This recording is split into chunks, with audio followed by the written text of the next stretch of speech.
കോഴിക്കോട്ട് ഒരു യുവതി യാത്രക്കിടയിലുണ്ടായ ഒരു ദുരനുഭവം.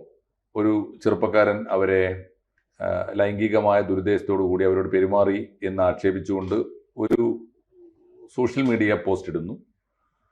ആ സോഷ്യൽ മീഡിയ പോസ്റ്റ് വലിയ തോതിൽ വൈറലായി കഴിഞ്ഞപ്പോൾ ദീപക് എന്ന ചെറുപ്പക്കാരൻ ആത്മഹത്യ ചെയ്യുന്നു. ഇത് ഇന്ന് കേരളത്തിലെ ഏറ്റവും പ്രധാനപ്പെട്ട ചർച്ചാ വിഷയമാണ്. ഇത് ഉയർത്തുന്ന മലയാളിയുടെ മനോനിലയുടെ പ്രശ്നങ്ങൾ,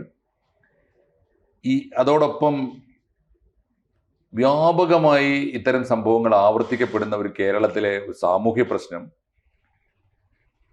ഇത് കേരളത്തിൻ്റെ സാംസ്കാരിക മണ്ഡലത്തിൽ, കേരളത്തിൻ്റെ സാംസ്കാരികമായ ഭാവിയിൽ, കേരളത്തിൻ്റെ കുടുംബാന്തരീക്ഷത്തിൽ ഒക്കെ ഉണ്ടാക്കുന്ന പ്രത്യാഘാതങ്ങൾ, അതിനെക്കുറിച്ചാണ് ഇന്ന് കേരളം മുഴുക്കെ ചർച്ച ചെയ്യുന്നത്. നമ്മൾ ചർച്ച ചെയ്യുന്നു. ജ്യോതിർ ഘോഷ് സാറുണ്ട്, തീർച്ചയായിട്ടും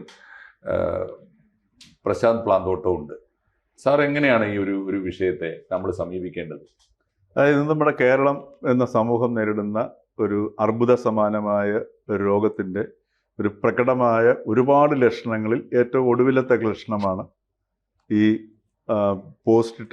യുവതി പോസ്റ്റിട്ടതും ഈ യുവാവ് ആത്മഹത്യ ചെയ്തത്. ഇത് രണ്ടുപേരും ഒരർത്ഥത്തിൽ ഈ ഇരകളായിട്ട് നമ്മൾ ഇതിനെ കാണണം. ഈ യുവതിയെയും ഇരയാണ് ആയിട്ട് കാണണം, പയ്യനും ഇരയാണ്. അപ്പം ഇതൊരു രോഗലക്ഷണമാണ്. ഇതിനെ നമ്മൾ കാണാതെ നമ്മൾ പോകരുത്. ഇതിൻ്റെ ഈ തുടർന്ന് പെട്ടെന്നുണ്ടാകാൻ പോകുന്ന ഒരു മാറ്റം എന്ന് പറയുന്നത്, ഇതിനകത്ത് ഏറ്റവും കൂടുതൽ ദുരിതം അനുഭവിക്കാൻ പോകുന്നത്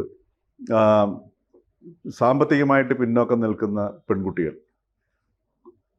ഈ പറഞ്ഞ ജനിച്ചു വീണ കുട്ടികൾ മുതലുള്ള പ്രായം കുറഞ്ഞ കുട്ടികൾ, ഇവരൊക്കെ ആയിരിക്കും ഇനി ഇതിൻ്റെ ഏറ്റവും വലിയ ദുരന്തം അനുഭവിക്കാൻ പോകുന്നത്. കൂടുതൽ വാർത്തകളും വിശേഷങ്ങളും നിങ്ങളിലേക്ക് എത്താൻ ABC മലയാളം സബ്സ്ക്രൈബ് ചെയ്യുക, ബെൽ ബട്ടണും അമർത്തുക.